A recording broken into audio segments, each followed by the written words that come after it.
Bom pessoal, então tá aqui a embalagem que veio a guitarra do Anderson. Ela tá aqui dentro ainda do pacote, não tirei ela ainda. Vou abrir agora junto com vocês. Busquei no Correios anteontem. Foi taxado como a grande maioria dos produtos que vem de fora do país. Mas felizmente chegou aqui tudo bem. O Anderson despachou ela de Londres, Inglaterra. O Anderson é brasileiro, já mora em Londres há algum tempo. Aqui essa madeirinha é só para eu tampar o restante do endereço dele, que não convém a gente mostrar. Mas de toda forma é uma grande honra para a gente fazer um trabalho a nível internacional, fazer um trabalho para uma pessoa que mora em outro país, que confiou no nosso trabalho em mandar esse instrumento aqui para Franca, interior de São Paulo. E com certeza vale a pena a gente fazer esse registro e mostrar para vocês. E ainda mais para pesar um pouco mais essa história, um instrumento vindo de Londres, né, que é o berço do rock mundial. Então pra gente, com certeza uma grande honra. Mas vamos então abrir aqui a embalagem para ver como que é essa guitarra e o que a gente vai fazer nela.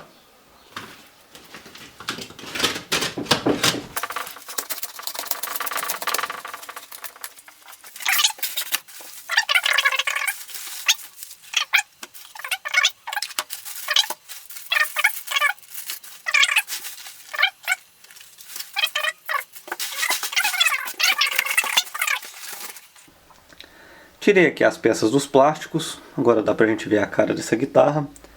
E como vocês estão vendo aí, é uma Tele modelo 52, fabricação japonesa. Essa guitarra, o Anderson comprou ela meio que às pressas, ele estava passando na Denmark Street, uma rua que tem bastante lojas de instrumentos lá em Londres.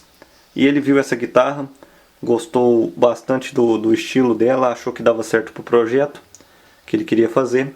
E acabou comprando ela sem mesmo ter tempo para ligar, porque a loja já estava fechando. O pessoal lá na Inglaterra acho que é bem mais rígido com o horário do que a gente aqui no Brasil. Tem até aquela história do horário inglês, né, da pontualidade dos ingleses. E ele acabou comprando sem ligar essa guitarra no amp. Mas de toda forma ele já sabia que ia fazer uma customização nela, trocar a captação. E para isso que ela está aqui hoje. Ela é uma Tele modelo 52, japonesa, corpo em ash, pintura butterscotch, braço em maple, uma guitarra fabricada em 1990, tem a data de fabricação dela anotada aqui no braço. 2/6/90, não sei se está focando bem a câmera, mas é 2/6/1990, então uma guitarrinha aí que já tem 27 anos de existência, já tem um tempo de uso. E o Anderson quer deixá-la com cara de que ela tem mais tempo ainda de uso. Ele pediu pra gente fazer um acabamento relic, um acabamento vintage nessa guitarra. Então para fazer isso, o que eu indiquei para ele? A gente vai remover toda essa pintura que é poliuretano e refazer o acabamento com nitrocelulose. Porque é aquele lance que eu expliquei no vídeo da Fender do Marcos. A nitrocelulose é a pintura que envelhece, que dá o aspecto das guitarras antigas. O poliuretano, como vocês podem ver muito bem aqui numa guitarra que tem 27 anos, ele praticamente está perfeito. Essa pintura que se fizer um polimento dela, ela praticamente fica nova. Se não fosse algumas marquinhas de uso, alguns batidinhos, fica praticamente uma guitarra de loja nova que nunca foi usada, porque essa pintura ela não desgasta em um período desse. Às vezes precisaria de 100, 200 anos, sei lá, para uma guitarra dessa aqui ficar parecendo uma pintura nitrocelulose que tem 10, 15 anos. Então vamos começar fazendo esse trabalho, removendo esse acabamento PU para aplicar o nitro.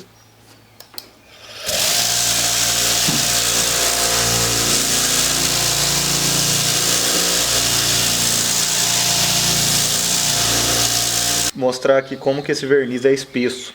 Além do poliuretano ser muito mais resistente do que a nitrocelulose, ainda esses instrumentos vêm com verniz muito espesso, várias camadas de verniz. Por isso que demora muito tempo para desgastar, ou às vezes você nem consegue perceber esse desgaste. Aqui um pedacinho que eu tirei aqui, na verdade, que lasquei aqui. Vou mostrar como que ele é espesso, tá certo? Então aqui agora a gente tem que tirar essa camada de verniz. Por baixo tem uma camada de fundo para madeira ou seladora, que também a gente tem que remover.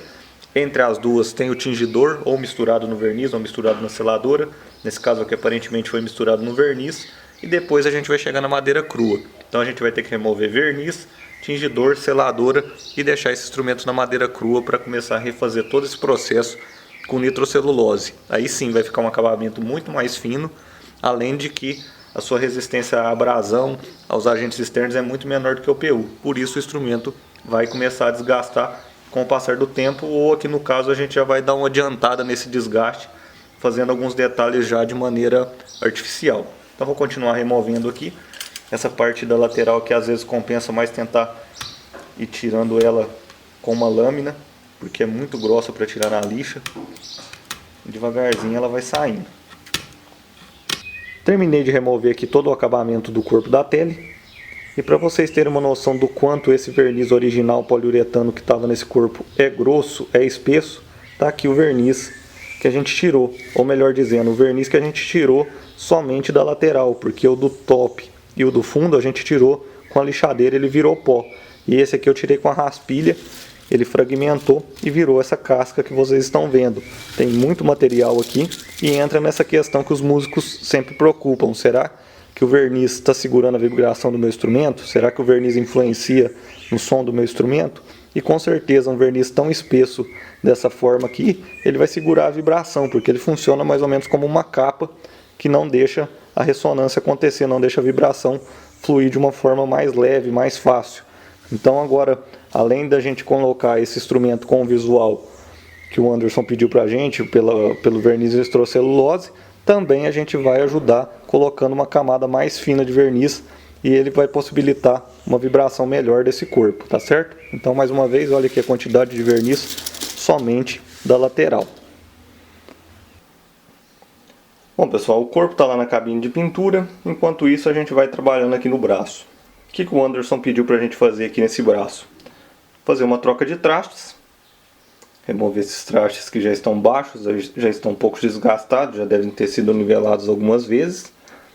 Tem umas marquinhas aqui, não sei se aparece bem na câmera, mas já tem alguns afundadinhos aqui e um nivelamento já vai ser um pouco agressivo demais para essa medida que estão esses trastes. E ele também pediu para a gente refazer o acabamento desse braço.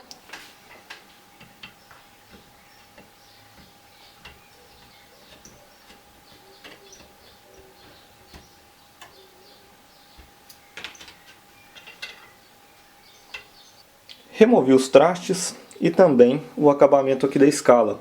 Como vocês podem ver, ela ficou com uma coloração bem mais clara. Mas por que isso aconteceu? Se a gente comparar aqui com o headstock, fica bem mais visível essa diferença de cores. E por que aconteceu essa diferença? Duas hipóteses básicas. Primeiro, a luz que incidiu no verniz e foi modificando a cor dele ao passar dos anos. A gente percebe isso aqui no tróculo, no encaixe do braço no tróculo. Essa parte aqui dessa linha bem demarcada para cá ficou tampada pelo corpo do instrumento, então ela praticamente nunca recebeu luz. E aqui já dessa linha para cá, a luz foi modificando a cor do verniz. Isso acontece, essa relação luz e cores acontece em praticamente todos os tipos de tinta, no PU, na nitrocelulose, isso já é uma coisa bem conhecida. E aconteceu aqui com essa guitarra, claramente demonstrado aqui por essa diferença. Mas aqui está mais amarelado do que aqui. O que pode ser isso? A segunda hipótese, pigmento no verniz. Aplicaram esse verniz original com adição de algum pigmento amarelado para ele já simular uma madeira às vezes mais envelhecida, um verniz mais envelhecido, tá certo? Quando a guitarra nova, ela já tinha uma aparência, esse amarelado, já característico de um instrumento mais velho. Por ser uma reedição, um modelo reedição, provavelmente foi isso que foi feito. Então a gente vai tentar reaplicar aqui um acabamento com tingidor para simular um pouco essa coloração. É muito difícil acertar a cor, ficar exatamente igual, é praticamente impossível, porque tem o fator da luz, que aconteceu aí no decorrer de vários anos, e tem também o fator da própria cor do tingidor em relação à madeira, que às vezes a gente não vai ter o mesmo tingidor que foi utilizado aqui originalmente. Então vou tentar fazer isso e volto mostrando para vocês. Bom pessoal, então tá aqui o corpo com o acabamento nitrocelulose já aplicado. O braço a gente fez poliuretano. Eu vou explicar para vocês o porquê. O Anderson quer que a gente mantenha o braço no visual original, ele não quer desgaste no braço. Então até vocês viram, a gente tinha alguns desgastes que acabaram sumindo aqui nesse processo de refazer o acabamento. Então a gente já colocou os trastes aqui também, só falta fazer um polimento desse verniz para ficar 100%. Agora aqui no corpo ele quer que a gente faça algumas marcas de envelhecimento, de relicagem. O nome geralmente a gente chama relicagem mesmo, porque é conhecido como instrumentos relic, instrumentos vintage, e acabou popularizando esse termo aí como relicagem entre o pessoal da música e entre os luthiers. O que seria fazer a relicagem? Deixar ele com um visual de envelhecido. A pintura nitrocelulose acelera o envelhecimento em relação à PU, acredito que a gente até falou disso. Mas aqui no caso a gente também vai fazer algumas marcas artificiais para simular esse envelhecimento. Foi o que o Anderson pediu. Ah, Brunelli, mas que coisa estranha, você vai deixar o braço com acabamento novo e o corpo com acabamento velho. Foi o que o cliente pediu pra gente. Na minha opinião, um pouco importa nesse caso. Desde que seja um serviço honesto, o que o cliente pede pra gente, a gente vai buscar fazer da melhor forma para suprir aí o desejo dele. Então ele quer o braço com acabamento perfeito, a gente fez, e ele quer o corpo com algumas marcas de uso que a gente também vai fazer. O que eu acho legal se a minha opinião contasse, se você perguntasse, Brunelli, o que você acha sobre pintura envelhecida, sobre relicagem? O que eu acho mais interessante, já fiz para alguns clientes que pediram, é fazer tudo nitrocelulose e deixar as coisas acontecerem com o tempo, deixar o processo natural de envelhecimento acontecer, porque na nitro vai ser muito mais rápido do que no PU. No PU vocês viram aqui que era o original dela, ela tem décadas de uso e ainda a pintura estava muito bonita. No caso agora da nitro, pela experiência que eu já tive, às vezes com 4 ou 5 anos eu já fiz instrumento pintura nitro e ele envelheceu em 4 ou 5 anos, instrumentos que têm uso frequente. E eu acho interessante o envelhecimento natural porque fica a característica do músico. Muitas vezes a pessoa não pensa nisso, acha que o envelhecimento é padrão para todo mundo, e não é. O envelhecimento ele acontece de acordo com a vivência desse instrumento, a vivência do músico, como ele comporta em relação a ele. Por exemplo, um cara que usa um cinto com fivela, é normal o instrumento arranhar aqui atrás. Nessa parte aqui de trás do corpo vai ter arranhados, ou camiseta com botão, camisa com botão, melhor dizendo, vai arranhar aqui nessa parte. Agora um cara que só usa camiseta e short e toca com a guitarra, não vai ter esse tipo de arranhado, então não é uma característica dele. Fica um instrumento que foi envelhecido não da forma da vida dele, da forma da convivência dele com o instrumento, vamos falar assim. Outro caso, o cara que fuma e tem a mania de colocar o cigarro aqui, que é bem comum. A marca do escurecimento aqui, da queimadura que o cigarro vai fazendo aqui no headstock fica aqui, é comum ver isso em instrumentos. E outro que não fuma, já não vai ter essa marca particular dele. Então, a vida do músico é demonstrada no envelhecimento do instrumento, o tipo de suporte que ele usou, se ele colou um adesivo, um dia ele comprou lá um produto, um pedal, veio um adesivo, ele colou na guitarra, esse adesivo foi ficando velho. Esses detalhes são particulares. Se o cliente passar para a gente mais ou menos como é a vida dele, como ele comporta, pode ser que a gente consiga simular isso aqui no instrumento. Mas o real mesmo só acontece com o tempo. Então se você quiser um instrumento envelhecido de uma forma natural, pintura nitrocelulose e toca bastante nele, chega o aço nele porque ele vai envelhecer de acordo com as suas características, tá certo? Então aqui a gente vai fazer o artificial, o Anderson quer alguma coisa bem leve, nada de desgaste muito profundo, e eu vou fazer isso agora e mostro pra vocês como que tá ficando.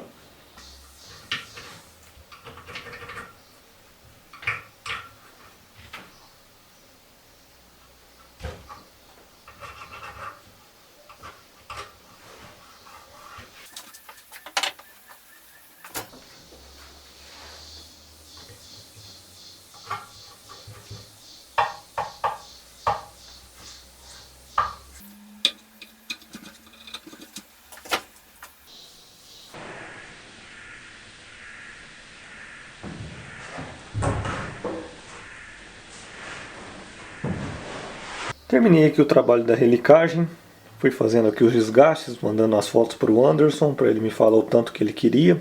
E ele também, anteriormente ao começo do trabalho aqui, me mandou algumas fotos de ideia do quão profundo ele queria essa relicagem, esses desgastes. E ficou bem fácil da gente fazer, tendo uma noção do que ele queria. Agora ela está com a pintura nitro, esse desgaste vai continuar com o tempo. Provavelmente daqui 4, 5 anos ela vai estar muito mais desgastada do que ela está.